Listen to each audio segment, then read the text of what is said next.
Life is too fucking short to be that upset over a breakup, okay? Okay. Action. Thank you so much for reporting to duty to the Pretty Princess Command Center, episode 9, where I'm going to show all of you pretty princesses exactly how the fuck to get over a breakup. Because like I said before, life is too goddamn short to be this upset over a breakup. There will be others. It's gonna be okay. You're gonna live. You're gonna live. You're gonna move on. Just have faith in the process. But let me tell you how to make the process a lot easier. Action.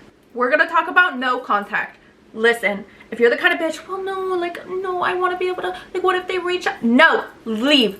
You're done. We don't play with that around here, okay? I don't care if you broke up with them or if they broke up with you. That person no longer has rights to you. They no longer have access to you. They no longer have any way to get in contact with you. They literally, by breaking up, they signed a little contract that said, okay, I'm giving up my rights to being able to speak to this person, okay? No contact is literally the only correct and healthy way to heal. I don't care what you have to say about it. I don't care if, oh, well, we're gonna be friends afterwards. No, because having contact with somebody that you just broke up with or that just broke up with you is literally the equivalent to having a huge gash on your leg and you keep fucking digging at it, you keep picking, you keep making it bleed. Literally just put a fucking band-aid on it and let it heal and move on. Literally, what do you expect? If you allow this person to still have contact with you, what do you expect? Do you expect to heal? I hope you don't. I hope you don't expect to heal, because literally there's no logic behind, yes, me being able to contact this person that literally made my heart go into a million different pieces. That's actually really smart. No, be smart. No contact. The first rule of the Pretty Princess Command Center when it comes to breakups, no contact. I don't want to see anything. You don't need to hear from them. You don't need to text them. You don't need to follow them on Instagram. You don't need to see their TikTok. You don't need their Snapchat. You don't need access to them at all, just as they don't need access to you. I don't want you fucking posting like a dumb little bitch, putting shit on your story, hoping they see it, scrolling through your story views, being like, oh, did they see it? Did they see it? Because what's gonna happen? What's gonna happen on that one time when they don't see it? You're literally gonna have a panic attack. You're gonna go stalking them. No, none of that. No contact is the only way to go. Don't wait until you see something that hurts you. Don't wait until you see something that pisses you off to no contact them. No contact them immediately. If you break up with them or they break up with you on Tuesday at 3:45 in the afternoon, guess what? I want their number blocked, deleted. I want all their social medias deleted. I want everything that you have associated with them blocked and deleted by 3:47. Okay, you have 2 minutes. They don't exist anymore, because that's exactly what it is. They don't exist anymore. There's literally zero need for you to have access to this person or for this person to have access to you. And some people are like, oh, well, I want them to see how much better I'm doing. Like, I want them to see how hot I got. I want them. No, because that's all super toxic. That's all very toxic still, because I don't care if you're like, yeah, like, I want them to, like, I'm a bad bitch. Like, I'm up, they're down. Like, no, none of that. That's childish, because guess what? You're still craving validation for them. You're still craving being seen and validated by them. It's boosting your ego. We don't need to do that, okay? We don't need to do that. I don't care. Just be hotter in peace. Be hotter in silence. Let the fucking group chat send around your shit and be like, damn, like, she got hot. Let the group chat do that. It's not your job to remind this motherfucker that you're hot, okay? Like, they should have already known that. And I'm sure that they do know that. So let it be known without saying anything, okay? Okay. There's no such thing as closure. There's no such thing as, well, if I had just been able to say this one thing, then maybe. There's no such thing, because guess what? If that were supposed to happen, it would have happened. If you were supposed to be able to say this one thing and it literally would have changed the whole course of everything, that would have happened. You begging them for an answer or them begging you for an answer, literally, it doesn't fucking matter. It is what it is. If the relationship's over, the relationship is over. Point blank, period. It's literally, you just close the book. You just finish the book. What are you gonna do? Keep fucking flipping the pages, seeing if there's more behind it? You just read the last page. You know the book is over. Why are you still trying to flip through, see if there's more to the story? There's not. It's over. Literally, what are you gonna do about it? Nothing. You can't do anything about it. It's over. It's done. I don't care. I don't care. Well, what if they want me back? Like, what if they try to reach out to me and their number's blocked? Oh, fucking well. I hope they get the message. If it's meant to be, it will be. If, like, literally, they can send a fucking carrier pigeon if they need to tell you something that badly. They will figure out how to get the message to you. They will figure it out if it's that fucking important. But chances are it's not. Leaving that line of contact open is literally just a recipe for disaster, because what's gonna happen 2 months down the line when you're feeling super in your feelings, super sad, and you type out a whole like love story to them, literally, what are you going to feel if they don't answer? You're going to feel so defeated. You literally just set yourself back like 5 months of healing. Like what do you want? Do you want to stay sad and feel shitty forever, or do you want to move on? Because I know what I would choose. Like if you felt the pain of heartbreak before, you know how shitty it is. You know how like, oh my god, like the crying in the shower, like you know how shitty that feels. Why would you actively choose to do something that would allow you to feel that way? You should not be acting like that. First rule of the Pretty Princess Command Center when it comes to breakup: no contact. Nothing. Remember that, and don't fucking break it. And if you break it, that's embarrassing. I hope you're embarrassed. I hope you feel ashamed of yourself. What's the secret formula to actually getting over a breakup, you might ask? Well, lucky for you, it's time for chapter 2. And action. The secret formula is something that I like to call the grieving weekend, okay? The weekend of grief, the grieving weekend, whatever you want to call it. If you want to put your own little spin on it, go for it.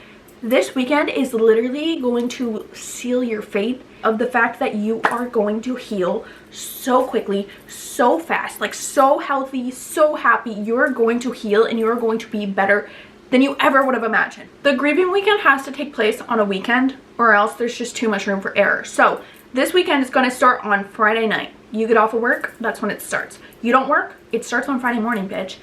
It's starting on a Friday and it's lasting until Sunday. The second you close your eyes to go to bed, that's when it's over, okay? You have 3 days to grieve and get your shit together, and then bam, you're gonna hit the ground running on Monday and you're going to feel like $1,000,000 fucking bucks. Step 1 of the grieving weekend, you're gonna wallow in self-pity. You're gonna be sad. You're gonna let it all out. You're gonna feel all the fucking shittiness. You're gonna feel all the hurt, all the pain, all the sadness, all the, oh my gosh, like my life is over. I can't believe it. You're gonna go cry in the shower. You're gonna eat a gallon of ice cream. You're gonna do all that, literally the most stereotypical breakup activities that you could think of. That's exactly what you're gonna do. You have pictures, you're gonna cut them up, you're gonna burn them, eat junk food, be a slob, cry, scream, invite your friends over. But the one thing you're not gonna fucking do, you're not gonna watch sad movies. You will not be watching The Notebook. I swear to God, do not watch The Notebook while you're dealing with a breakup, because guess what?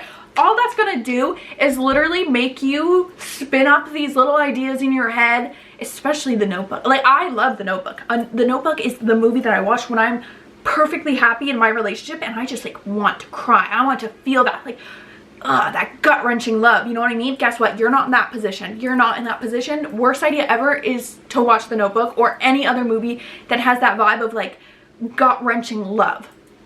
Don't do that. Don't do that. Don't set yourself up for failure. This is literally you versus you. This is the you versus like, oh, I'm just so sad and I want to be sad. You could be sad, but you could be smart while you're being sad, okay? Like, we don't have to be dumb bitches while we're sad. We could be smart bitches, okay? Okay. You're not gonna watch any movies that remind you of them. You're not gonna watch any movies that maybe you guys watched together and experienced together for the first time. You're not gonna watch any of those.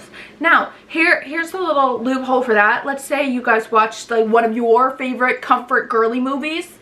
Watch that, okay? But anything specifically that could remind you of this person, like, you're not watching it. You're not watching it. The one movie that I will actually require you to watch in order to help heal, Legally Blonde. I don't care if you don't like it, you're putting it on, because guess what? You can say anything you want about Miss Elle Woods, but what you can't say is that she did not pick herself up and get exactly what she wanted to get. There's no movie better suited for this situation. Beginning of the movie, breakup. End of the movie, bad fucking bitch. Bad bitch. Did she try to do something to change herself for a man? Yeah. Did it work? No. Because she was like, oh wait, what the fuck? Like, why do I even care about this guy when there's so many other things to care about? You're putting Legally Blonde on, and if you're smart, you'll keep it on repeat for the whole fucking weekend. So after we're done feeling all that sadness, we're letting all the cries out, we cleaned up our fucking tissues that we had laying all over our bed, all over our couch. We're gonna move into the next phase of our grieving weekend, which is step 2. You're gonna make a pros and cons list. Listen, I know you might think like, oh, I don't want to do all that. Nope. You're going to sit down. You're going to get your journal out. You're going to get a piece of paper out. You're going to get your laptop out. I don't care what you get out. You are making a pros and cons list. On the pro side, I want you to write down every single thing you really loved or appreciated about this relationship. Not about the person, about the relationship. The relationship is different from the person because the relationship is you and them. The person is just them. The relationship is you and them. So you're going to write down everything you loved about the relationship. Now, I know some of you might be like, why would I want to make a pros and cons list? Like, why would I want to like remember all the happy times in the relationship? I'm trying to move on.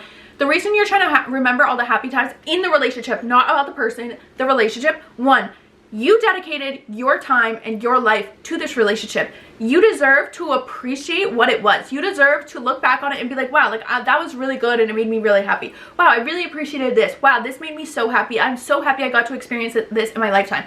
We are not going to take away the part of life that you lived, the part of life where you gave love to somebody else. We're not going to take that away just because it ended poorly, okay? No, we're going to appreciate it for what it was, and we're going to be able to look at it and be like, wow, like I was, you know, that was really awesome. And guess what? Seeing that you have once had something is literally just direct proof that you can have it again if you want. Not with that same exact person. I'm not saying that you could have it again with that same exact person, but I am saying that if I've had it once before, it's literally physical proof I can experience it again. If you've done it once, you can do it again. And just another reminder, do not list the pros about this person. Don't go out here on your pros side, be like, oh, well, I really like the way that they did XYZ. I really like, no. We're not talking about the things we liked about this specific person. This is not about the person. This is about the relationship. On the con side, list everything that kind of pissed you off about this relationship, everything that bugged you, everything that you were like, damn, like I really wish that was different. Maybe you didn't like that you were always the one planning dates.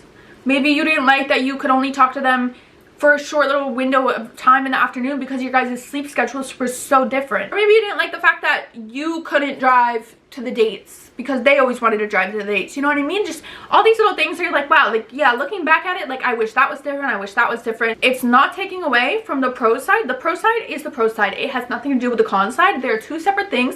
They're two separate entities. You're just going to be able to step back, get out of the relationship, zoom out, and look at it like purely from a factual standpoint, like, okay, this is what made me really happy about the relationship and this is what made me really not so happy about the relationship. Now that you can see the pros and cons of the relationship right next to each other on paper, and now that you kind of step back, zoomed out, and been like, oh, okay. Imagine your friend came to you and handed you this pros and cons list. It was like, can you tell me if the pros outweigh the cons of my relationship? I would hope you would immediately be like, no, bitch, because if you're in a relationship that needs a pros or cons, you should not be in that relationship. You should not be in that relationship. You should not have to make a pros and cons list to figure out whether or not you should be in this relationship. You should not have to make the pros and cons list to figure out whether or not this is a good relationship. This is a relationship that's genuinely making you happy, because if the relationship was genuinely making you happy, you wouldn't have this list. And it's not that you wouldn't have this list because everything was so perfect 110% of the time. No, it's because you would probably be with somebody where you could express something that you're not super happy with and they could actively change it, and you guys could communicate about it like adults, and things could change so that you both are 100% happy. We've made our pros and cons list. Now it's time for step 3. You're going to make a list of your dream relationship, of your dream partner, okay? Literally imagine you found a little lamp, you rubbed it, and a fucking genie popped out and was like, hey girl, tell me about your dream partner. Tell me about your dream relationship. Like what does that look like? Be as detailed as you possibly can so I can give you every single thing you want. This is the fun part, because you're like, wait. First of all, this is putting your mind in a place that's like, wait, there is a future for me. Like, there is more. Literally telling your brain, like, this is what I want.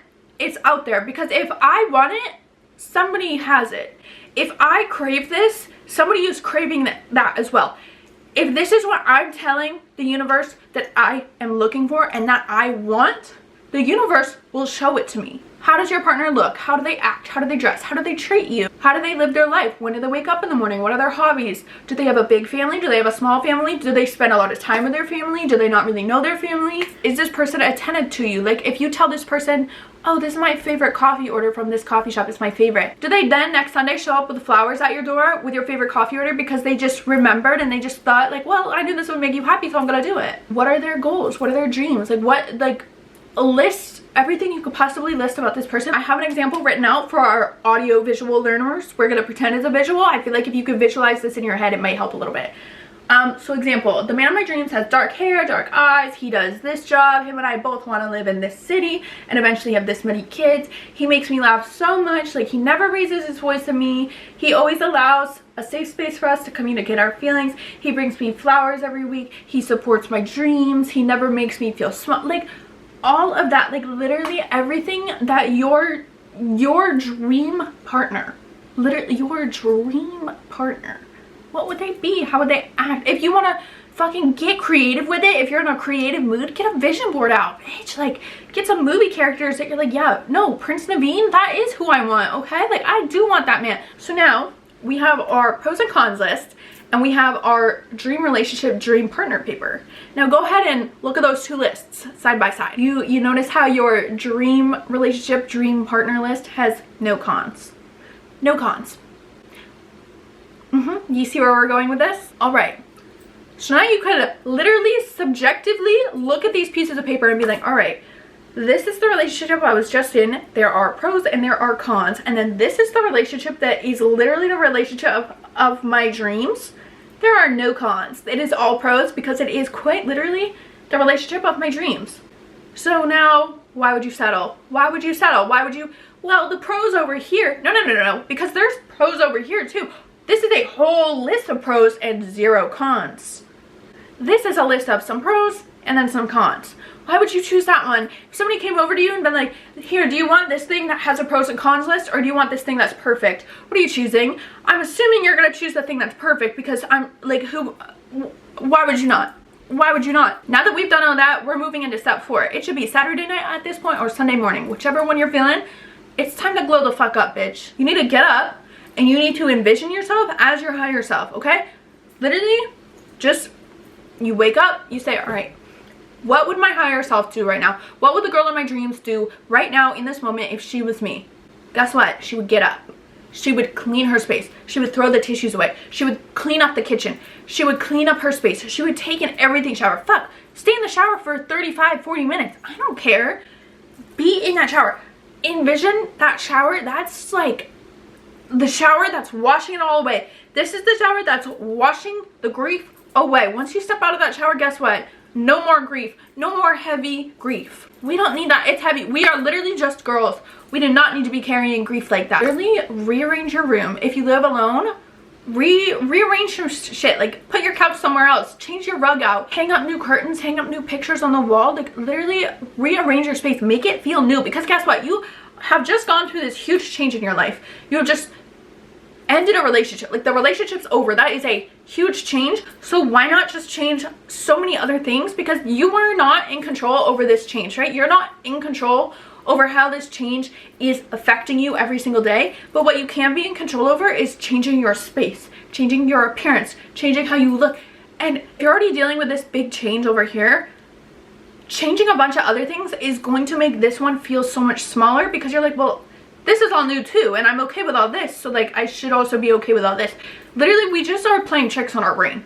We are so easy to manipulate, and if you can take manipulating your own self into believing like, you could literally manipulate your own brain into believing whatever you want. And when they say that being delusional is the way to go, that's just the friendlier way of saying, like, we are gaslighting ourselves and we are manipulating ourselves into being better. And at the end of the day, who's it hurting? Nobody. We're bettering ourselves, right? Right. Get rid of all the shit that reminds you of them. If you're a dramatic ass bitch, start a bonfire. Burn that shit. As long as everything's like okay for the environment. But anyway, throw it away. Literally bring it to the trash compactor yourself and watch it fucking get smudged.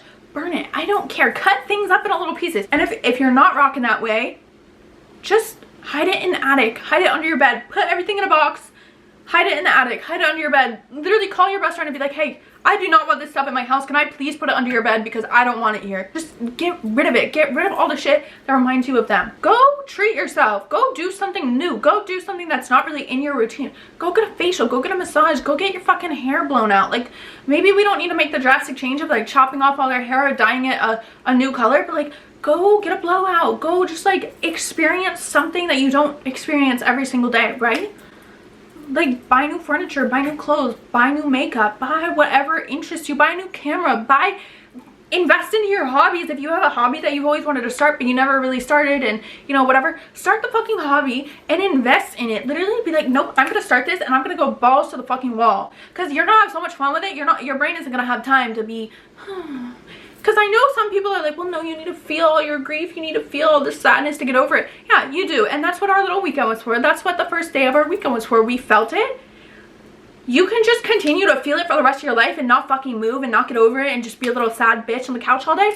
or you could feel it, you could accept it, and you could move the fuck on. The last part of step 4, the glow up phase, buy a new perfume. Let me tell you why. There's a big thing that people say. It's like when you're about to go on a trip or about to go on a vacation, you buy a new perfume specifically to wear during that vacation, during that trip, so that anytime after the trip that you wear it, it mentally just brings you right back, right? So, you know, let's say I'm going on a trip to the Bahamas and I buy a new perfume. I wear it only there, and now whenever I wear it, I'm like, oh my gosh, like that was such a wonderful trip, like go buy a new perfume. Not one that you've had before, not one that you have smelled with your person, like none of that. Go buy a new perfume. Go to all the stores, go everywhere, just go buy a new perfume and wear it every single fucking day. I don't care. Do not take a day off. Literally, you wake up, you take a shower, you don't go anywhere all day. I don't care. Right after that shower, spritz, spritz, spritz, spritz, bitch, put the perfume on. The same thing as I'm wearing this perfume for the trip is applying to I'm wearing this perfume as the new version of myself. I'm wearing this perfume as a girl who is no longer in a relationship and who no longer identifies with this relationship, okay? You are on a trip, bitch. You are on the trip of the rest of your life. So start wearing your perfume like you're on that trip and like you're about to have the best time ever. So now, guess what? A few months later, a few months down the line, when you wear that perfume again, you're gonna be like, oh my gosh, like I have come so far. I am so proud of myself for the progress that I've made. I am so proud of myself for who I've become. Like I'm so proud of myself for everything that I am right now and everything that I was and everything that I went through. You're gonna be so fucking proud of yourself whenever you smell that perfume. It's gonna feel so good, and then you're gonna have this positive outlook on what you just went through. You were like, no, I'm actually, you know, it did suck and it hurt, but like I'm so proud, because now you look back at it and you're like, look at where I was versus where I am. So with all that being said, we are officially done with our grieving weekend. So the second you go a little nighty night time on Sunday, you wake up on Monday, you are a brand new bitch. Okay? Okay. So now that the grieving is all over, here are some things that I want you to remember. Action. The first things first, you have to know the difference between your feelings and your ego. Are your feelings hurt? Is your heart shattered into a million pieces? Or did your ego get bruised? Did your ego get stepped on and deflated? Are you genuinely so sad and hurt and just it just hurts so bad that this person is no longer in your life? Or are you upset that you got rejected? Are you upset that they didn't change their ways to make you stay? Are you mad that you were rejected? Are you upset that they chose to allow you to leave their life? Are you upset that they chose to act in a way that would put you in the position to have to walk away? Are you upset that they chose something else to prioritize over you and the relationship? Which one is it? You have to be able to step out of your emotions and realize how temporary they are. I know that it can get a little bit confusing when you're the one who broke up with the person, especially when you're just feeling hurt, you're feeling sad, you're feeling heartbroken, you're feeling like, well, why do I want them back? I broke up with them. You have to remember you wanted this person out of your life for a reason, whatever that reason was. So yeah, it might hurt and it might extra hurt now because you're like, wait a minute, I broke up with you and you didn't even fight to stay. Your ego's hurt. If that's what you're thinking, your ego got hurt. Your ego gets hurt a lot easier than your emotions get hurt. Like when you really think about it, think about when you're scrolling on TikTok, okay? All right, okay, so makeup videos, a really cute funny video of a kitty cat or a dog. Oh my gosh, next video, a dog dying. You literally just went from laughing to crying. Why would you rely on something that can switch that fucking fast? Why would you rely on emotions? Why would you rely on emotions? You don't. Your body literally knows not to rely on emotions. Literally, and scrolling on TikTok like that is proof. Scrolling on TikTok, literally laughing 1 second, being so like, oh my gosh, like that's so interesting and crazy. And then you're crying over somebody's dog that you never once met in your whole entire life. Your body knows that it can't rely on emotions, because if it relied on emotions, it wouldn't let you leave them that quick. It wouldn't let them just be like so like happy, sad, mad, angry, happy, sad, mad. It wouldn't let you bounce around like that. Your body is way smarter than you think. Your body knows emotions are just literally like la la la la la la la. It's literally just a roller coaster. Literally, emotions are just like getting on a fucking roller coaster, okay? That's all they are. Your ego is literally craving validation and turmoil and craving like, oh, why, I can't believe they would hurt me like that. I can't believe they did. Your ego thrives on that. Your ego is like, oh my fucking god, like you're sad, oh my gosh, we can blame somebody else for the way that we feel. This is fucking amazing. Let's make it hurt even more. That's what your ego is doing. You like literally when you feel sad and you want to sit and wallow in it and stir and be mad, that's your ego being like, yeah, get mad, get mad. Your ego's like the little devil on your shoulder telling you to do the stupidest shit ever. And then there's a little angel on your shoulder being like, hey, like, you could just like focus on something else. Like, we don't have to think about this. And your little fucking ego devil over here is like, no, no, no, you're gonna focus on this, because how could they hurt you like that? How could they leave? How could they let you walk out of their life? How come they didn't fight for me? How come they didn't? Why did they act like that? Like, why were they? Don't listen to that shit. It doesn't matter. Also need you to remember, breakups are equivalent to breaking bad habits.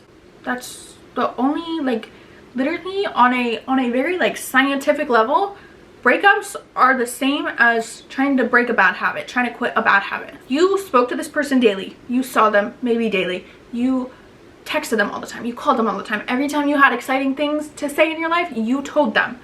That was the habit you were in. The habit was, I talk to this person, this is the person I love, this is the person I kiss, this is the person I hold hands with, this is the person I bring to my family dinners, this is the person that I do this with, this is the person that I do this with. No more. They're gone, out of the picture. So now what? Naturally, your body, when making or breaking a habit, you're gonna go back into your comfort zone. Your comfort zone was that person. Your comfort zone was that habit. You don't have that anymore. You do not have that anymore.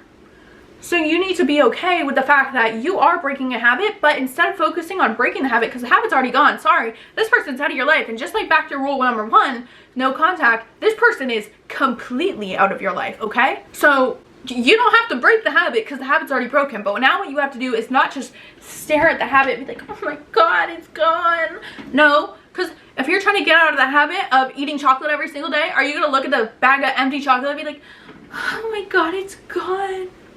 And just stare at it all fucking day long and hope for some new chocolate to appear? No. No, you're gonna go to the kitchen and be like, well, what do I have instead? What do I have instead? What will make me just as happy as this made me? What can do it for me? The habit's broken, okay? So you could either sit and stare at it, or you could be like, well, the habit's over and I literally have no choice but to carry on this way. So get in the habit of getting in new habits. Get in the habit of getting into new habits. Get into the habit of, okay, well, every day when I would normally text this person about something, I'm actually just gonna write it down on a piece of paper. Let's say something super exciting happened in your life, right? And you wanna text them and tell them, but you can't anymore because that habit's broken and they're no longer a part of your life. Literally, text yourself. Type in your own little number, text yourself exactly how you would text them and be like, oh my gosh, the most crazy thing happened to me today, like da da da da da da da. You've been satisfied. You don't need, it's kind of like how when you have a sweet treat super late at night, right? It's like you don't need the food. You're not hungry. You're not like your body isn't saying, I'm hungry, please give me a sweet treat. Your brain is literally saying, I want the taste of a sweet treat. Then you have the taste in your mouth for a few moments, then you have to go brush your teeth and you go to bed. Literally, was it that great? No, it was just because you wanted the taste in your mouth. You don't need the response. You don't need the validation. All you want is like, you want to tell someone. So if you can only text yourself, text your mom, text your dad, text your brother, text your sister, text your grandma, text your best friend, text your fucking, text the person that dog sits for you. I don't fucking know. Literally go start a spam Instagram account and make it private and post about it on there. Make that your little like digital diary and only let your best friends follow it. For the times that I was going through a breakup, the thing that helped me the most, that kind of piggybacks along that, literally I would just write them letters. I would just write them letters. Be like, well, I can't call them. I can't see them on social media. I can't do this. I can't do that. I would just write letters. And at first I would title it like Dear XYZ. So X person, right?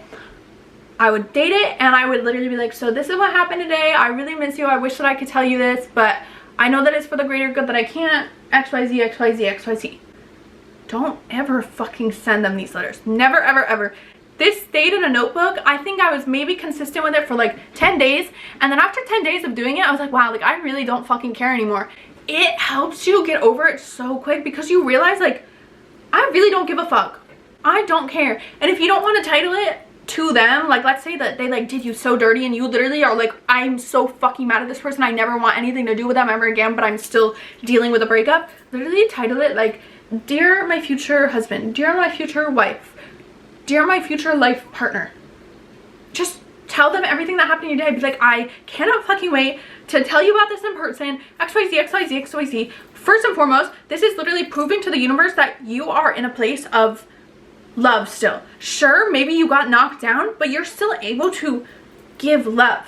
You're still able to allow your heart to be open, right? That's beautiful. That's beautiful. Nobody's reading these, nobody's seeing these, but you just doing it is literally showing yourself that you're allowing yourself to like be excited about your future. You're allowing yourself to get excited to share with new people. Another thing to remember with the no contact, tell your friends you're no contacting as well. Don't fucking let your friends be like, oh my gosh, did you see what so-and-so posted on their story? Oh my gosh, did you see what they did? Oh my gosh, did you see who was hanging out with you? You don't want to know. Tell all your friends. Literally tell them all, because sometimes they do this because they think that you want to know, because they think that it's going to help you in some way. It never will. It never ever will, because all it is going to make you mad, and it's going to make your imagination go wild. Literally, imagine your best friend is like, oh my gosh, your ex so-and-so was spotted at the store with so-and-so. They tell you that, literally your brain is going into a million different pieces. Your brain is going into like, wait a minute, like, who's that? Like, wait, I remember when I saw that person on their phone, and wait, like, what are they doing? Like, are they dating now? Like, did they move on that quick? Like, your brain is gonna go fucking haywire, and it's just, it's not necessary. So please remember, tell all your friends you don't want to fucking know. Another thing to remember, if you're gonna date, if you want to get back into the dating world, fucking good for you, bitch. I don't understand, like, when people are like, oh, is it too soon to move on? Is it too soon to move on? It's never too soon to move on, because if you're ready to move on, you're ready to move on. And if you move on and you get there and you get on a date and you realize like, oh wait, like, this really is hurting my heart, guess what? You were ready, you tried, and you said, actually, I don't think I'm as ready as I thought I was. You tried. There's never such thing as too soon. Do not let anybody in your life say, don't you think you're moving on a little bit too fast? Don't you think that you should heal a little bit more? No, because everything you're doing is going to eventually get you to the place of being healed. I know some people that literally, like, the only way that they can effectively start their process of moving on is by just going on dates, and then finally they're like, all right, I'm done. I'm gonna focus on myself and move on. And that's how it works for them. Whatever works for you is what works for you. So if you want to go on dates, just remember, dates to date. Don't go into these dates thinking like, okay, well, I'm gonna go on this date and hopefully this will be the one. If you go into it with that expectation, you're one, going to set yourself up for failure, and two, you're gonna let yourself down. And like I've said it before, I will say it again, lowering your expectations is not lowering your standards. Lowering your expectations literally sets you up for success. The last thing I want you to remember is people are literally meant to be in your life for specific amounts of times. There's a huge bigger picture that you have no idea of. You literally can't even picture it in your head. Like, you have no idea where you're going to be in 20 years. You literally don't know. You can have an idea, you can have a gist, you can have a hope. You have no fucking idea where you're going to be. Just like how you don't know how long people are supposed to be in your life. How I don't care how many times you said, oh, well, we were meant to be, like, we were gonna get married and have kids and grow old together. You didn't know that. You hoped that, but you didn't actually know that. Literally imagine you're like super zoomed in on your path, and now I want you to just zoom out. So zoom out as if you were looking at this map, like a little treasure map, right? And there's a little trail of, this is your life path. Now let's look a little bit further back. And there's a little red heart on the paper, and that's the exact place, date, time that this person had entered your life, right? And then, you know, they're on the path with you, and at the end there's a black heart on the paper. And then when you look forward, that person's no longer on the path with you. When you look out, you could see like, oh, they were never supposed to go all the way with me. They were supposed to stop here. They were only supposed to be in my life for 4 months. They were only supposed to be in my life for 7 years. They weren't ever supposed, they were never part of the future plans. They were only supposed to be here for this certain amount of time. If you can visualize that and accept that for like, oh, like, this person is here when they're here, and once they're not in my life anymore, I have full faith and belief that their time in my life on my path was up. And that's okay. Be okay with that. Guess what? When you zoom out, you're probably gonna see like all these other little red hearts along the way, and you're gonna be like, wait, who is this? who's this? You're just one step closer now to continuing your little path and finding the next red heart, and then continuing a little path, and you never know. You never know. If you're so busy being stuck right here, being like, oh my god, they were perfect, I thought that we were gonna get married, I thought we were gonna do this and this and this, you're not gonna move. You're gonna be stagnant. Do you want to be stagnant forever? No. Healing is, and it's not linear. I'm not saying you're gonna do all these things and then you're never gonna feel the sadness again, you're never gonna feel the grief again. No, you're gonna be sad. Like, you could literally be so fine Monday through Thursday, and then Friday night hits and you're like, wait a minute, like, I can't go on my Friday night date night. That sucks. It's gonna hurt, it's gonna be shitty, but you could either decide to sit in it and feel shitty and be so sad, or you could decide like, yeah, I can't do this anymore, but guess what, I can do anything else. I could do absolutely anything else. And yeah, some days are gonna be great and you're not even gonna think about them once until your head hits the pillow, and then the next day you might think about them all day and it's gonna hurt and it's gonna be shitty. But as long as you're moving forward, that's how you're gonna heal. As long as you're making the conscious effort to move forward and to heal from this, that's how it's gonna heal. Literally the only thing you can do is just keep fucking going. One of the last things that I will leave you with is this, and this is such a good fucking thing to do. The last thing I'm gonna leave you with is literally probably one of the best things you could do, because it's gonna take the focus entirely off the relationship and put it entirely onto you. So you're gonna write yourself a letter that you're gonna read 6 months down the line, okay? You're gonna write that letter in the tense of you 6 months from now. So how I would write it is I would date it on the date that is exactly 6 months from this point right now. I would write that date, so whatever it is, I think it'd probably be like, right now it's June 11th, so it'd probably be, I don't know, July, August, September, October, November, December. So it'd be December. So it'd be December 11th. It'd be, dear Kat. Okay? And I would write to myself now. Be like, hey, I know that you're hurting really bad right now. I know that you're dealing with this breakup. And I just want to let you know how proud I am of you that you got through it. Because guess what we're doing right now, bitch? Talk about everything that you want to have happen, that you want to be doing 6 months down the line. Literally just write yourself a letter, so in 6 months down the line, when you open it up and read it, you could be like, oh my gosh, like, I was doing really shitty and I am doing so good right now. And you know what? You know who I have to owe that to? Me, bitch. And last but not least, I'd like to thank me. Who said that? I don't remember. Anyway, so with all that being said, I hope you know you're a bad fucking bitch. I hope you know you're gonna get through this, and I hope you know healing isn't linear. But just because you don't feel like you're making progress doesn't mean you aren't making progress. So on that note, I think we're gonna have to end scene, and I hope you have a good fucking day.